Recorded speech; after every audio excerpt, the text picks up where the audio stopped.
9 jajaran Puring hingga saat ini aman terkendali. 86 bantuannya 87 untuk jajaran kuda 86. Pemirsa, diduga korsleting listrik, pabrik plastik di Kosambi, Tangerang, Banten terbakar. 2 truk dan 1 mobil pikap yang terparkir di dalam pabrik ludes terbakar.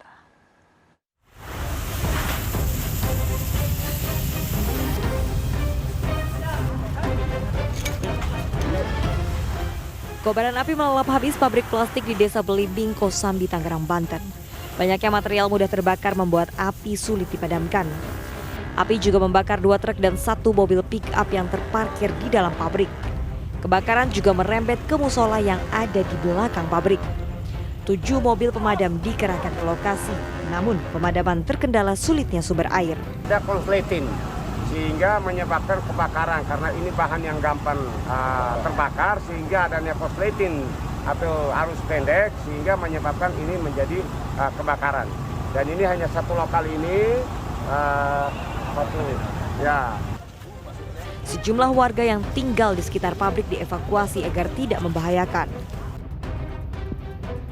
Mencegah api muncul kembali, petugas melakukan pendinginan di sekitar lokasi kebakaran. Tidak ada korban, kerugian diperkirakan ratusan juta rupiah. Dari Tangerang, Banten, Hasnugara melaporkan. 9 kendaraan terlibat tabrakan beruntun di Kabupaten Agam, Sumatera Barat. Truk hilang kendali saat menghindari angkot yang berputar arah.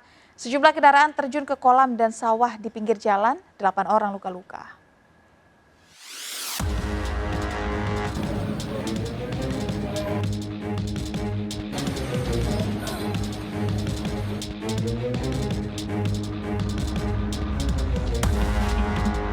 CCTV merekam detik-detik tabrakan beruntun melibatkan 9 kendaraan di Jalan Raya Bukit Tinggi, Padang Panjang, Kabupaten Agam, Sumatera Barat.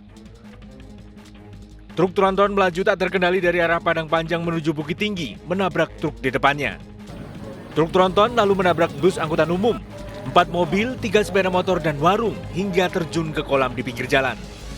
Warga menolong pengemudi mobil dan 3 anaknya yang terluka. Kecelakaan berawal saat truk menghindari angkot yang berputar arah di tengah jalan. Saat itu tiba-tiba mesin truk mati dan rem tidak berfungsi. Tapi tidak bisa karena ada tembok atau semacam batu di sampingnya, sehingga dia ambil agak ke kanan sehingga menghantam kurang lebih 5 mobil yang berjejer atau parkir di sepanjang kiri jalan. Ada korban, Pak? Untuk korban saat ini kita konfirmasi baru luka-luka, jadi belum ada korban jiwa yang belum kita konfirmasi dari rumah sakit atau rumah kesehatan. Sunarto, sopir truk tronton, diamankan polisi. Awalnya kau bantu yang masuk pulang. Udah bantu ladang. Aku melatih ya, aku mati mesin. Terkendali boleh. 8 korban luka dibawa ke rumah sakit di Bukit Tinggi dan Padang Panjang. Di antaranya bocah 12 tahun yang tertabrak saat berdiri di pinggir jalan menunggu ojek untuk pulang ke rumah. Seluruh kendaraan diamankan di Laka Lantas Polres Bukit Tinggi. Siap pulang sekolah langsung menjadi potong rembui. Siap potong rembui, kakak pulang menunggu ojek. Jadi pas menunggu ojek kejadian tidak sadarnya li. Kakak ini onda untuk pulang sekolah dari siap potong rembui di tepi jalan. Sekolah di mana nih, Bu? Polisi menyelidiki penyebab pasti kecelakaan ini. Dari Agam, Sumatera Barat, Wahyu Sikumbang, iNews melaporkan. Puluhan anggota geng motor di Makassar, Sulawesi Selatan menyerang pemukiman warga dan merusak lampu penerangan jalan. Penyerangan diduga disebabkan komplotan geng motor ini kesal dilarang balap liar dekat pemukiman.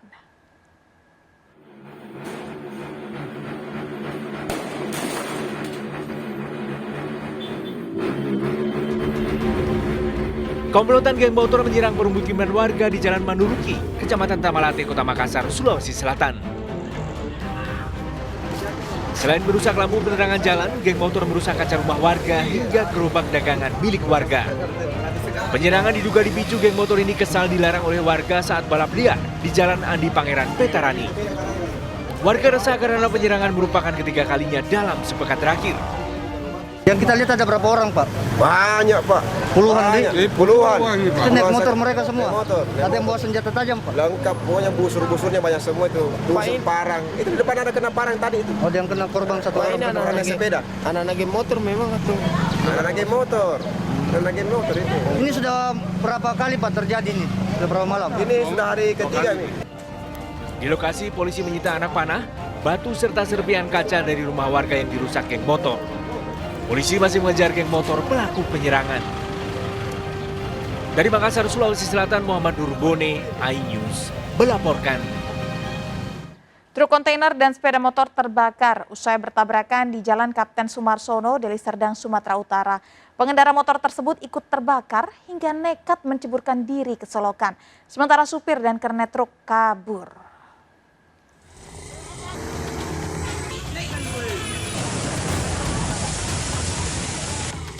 Truk kontainer dan satu sepeda motor yang masuk ke kolong truk terbakar usai bertabrakan di Jalan Kapten Sumarsono, Deli Serdang, Sumatera Utara. Banyaknya bahan bakar dari dua kendaraan tersebut membuat kobaran api membesar. Pengendara motor tersebut menceburkan diri ke selokan untuk memadamkan api yang membakar tubuhnya. Kecelakaan berawal saat truk kontainer melaju dari arah Jalan Kapten Sumarsono menuju Jalan Asrama Medan, sedangkan sepeda motor dari arah berlawanan. Pengendara motor yang terluka bakar dibawa ke rumah sakit. Sementara polisi dan kernet kontainer yang melarikan diri dikejar polisi. Dari Deli Serdang, Sumatera Utara, Adi Palapa Harham, iNews melaporkan. Nekat berkerumun dan melewati jam malam, ratusan pengunjung wisata kuliner Kemayoran, Jakarta Pusat dibubarkan petugas. Para pedagang diminta segera menutup lapak dagangannya.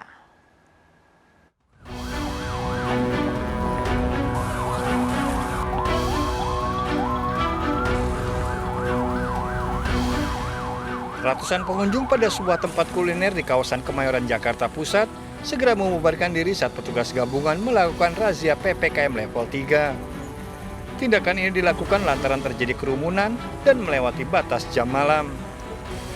Usai membubarkan para pengunjung, petugas segera menertibkan para pedagang yang masih berjualan. Para pedagang terpaksa berjualan hingga menjelang tengah malam lantaran terus merosotnya pendapatan selama masa pandemi.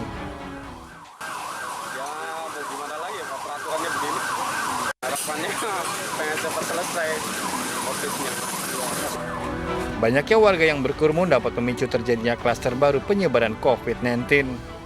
Pedagang, kemudian para anak-anak muda, baik itu yang motor, yang nongkrong di warung, di kafe, agar segera pulang. Adapun tindakan yang kita lakukan untuk mengantisipasi hal-hal seperti ini yang sering terjadi setiap malam Sabtu ataupun malam Minggu, ya kita lakukan upaya-upaya supaya ada efek jerah dari mereka. Petugas mengancam memberikan sanksi tegas kepada para pedagang dan pengunjung yang membandel. Dari Jakarta, Rani Sanjaya melaporkan. Seorang wanita ditemukan tewas dengan luka di leher di tepi sawah di Ogan Ilir, Sumatera Selatan. Sejak berpisah dari suaminya, kondisi kejiwaan korban terganggu.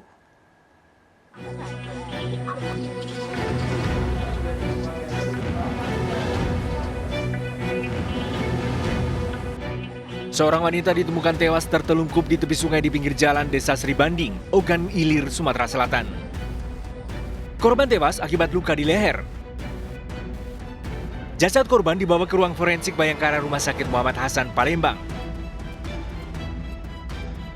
Korban Tarbia 50 tahun merupakan seorang janda yang tinggal sendirian di pondok tak jauh dari lokasi tewasnya korban.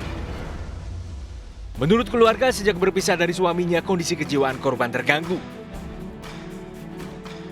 Kalau yang aku lihat masih terungkup. Posisi di? Kalau yang aku lihat pertama aku datang. Dengan kondisi banyak darah kah terus? Ya aku pas tahu lah sudah ada polisi, di balik ke polisi baru aku tahu kalau polisi ini. Dari hasil visum, diduga korban tewas lebih dari 6 jam. Tim forensik tidak menemukan luka lain selain di leher korban. Pada pemeriksaan tadi kita hanya jumpai tadi luka robek pada lehernya, tapi lehernya itu sampai mau putus kepalanya itu. Selain di leher, di mana lagi? Kita nggak jumpai kekerasan di kepala, nggak ada, di tangan nggak ada, di kaki nggak ada. Pokoknya anggota selain di leher itulah. Termasuk tindakan kriminal lain seperti diperkosa juga? Nggak ada. Polisi masih menyelidiki pelaku pembunuhan ini serta motifnya. Dari Palembang, Sumatera Selatan, Firdaus, iNews melaporkan. Pemirsa menagih utang 400 juta rupiah pada Ibu Atta Halilintar di media sosial. Pelaku ditangkap polisi di Bogor, Jawa Barat. Atta melapor pelaku sebagai penyebar fitnah. Diduga motif pelaku untuk menaikkan jumlah subscriber di YouTube.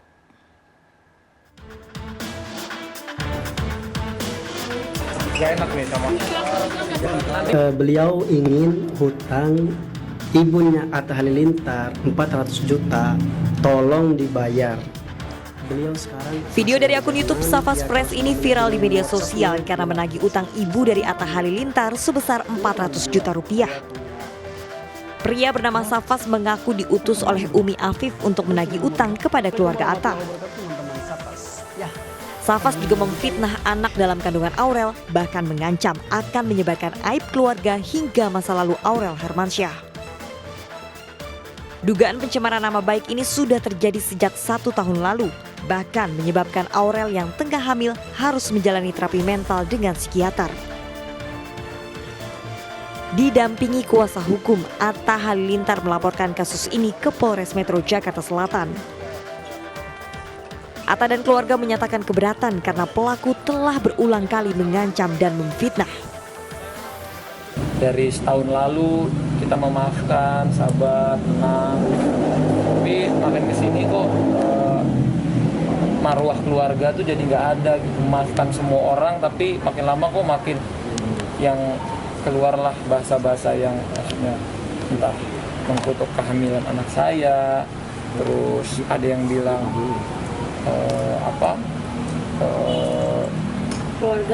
keluarga mengancam mengeluarkan video-video aib-aib, video masa lalu, mengancam juga masa lalunya Aurel mau disebar-sebar. Dari pemeriksaan akun YouTube, pelaku identitasnya langsung dikenali dan ditangkap di rumah kos kawasan Bogor. Bersama Atta, putri sulung dari Anang Hermansyah menemui pelaku dan menangis saat menyatakan keluhannya. Ironis, diduga motif pelaku demi menaikkan jumlah subscriber. Dan saat ini sedang dalam proses penyidikan dan untuk tersangka sudah kita lakukan penahanan. Kita sedang melengkapi bukti-bukti untuk pemberkasan yang selanjutnya akan kita kirim ke jaksa penuntut umum. Pelaku dijerat UU ITE. Dari Jakarta Selatan, dan Helmi Sajangbati melaporkan.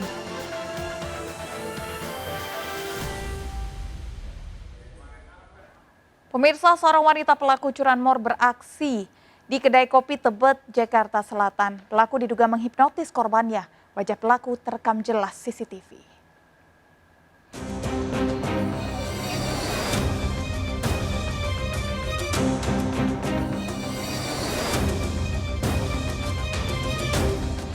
Terekam CCTV, wanita pelaku pencurian motor ini datang ke kedai kopi di Jalan Saharjo, Tebet, Jakarta Selatan. Pelaku diantar naik mobil dan pura-pura memesan makanan di kedai, bahkan sempat mengajak korban mengobrol untuk mengalihkan perhatian.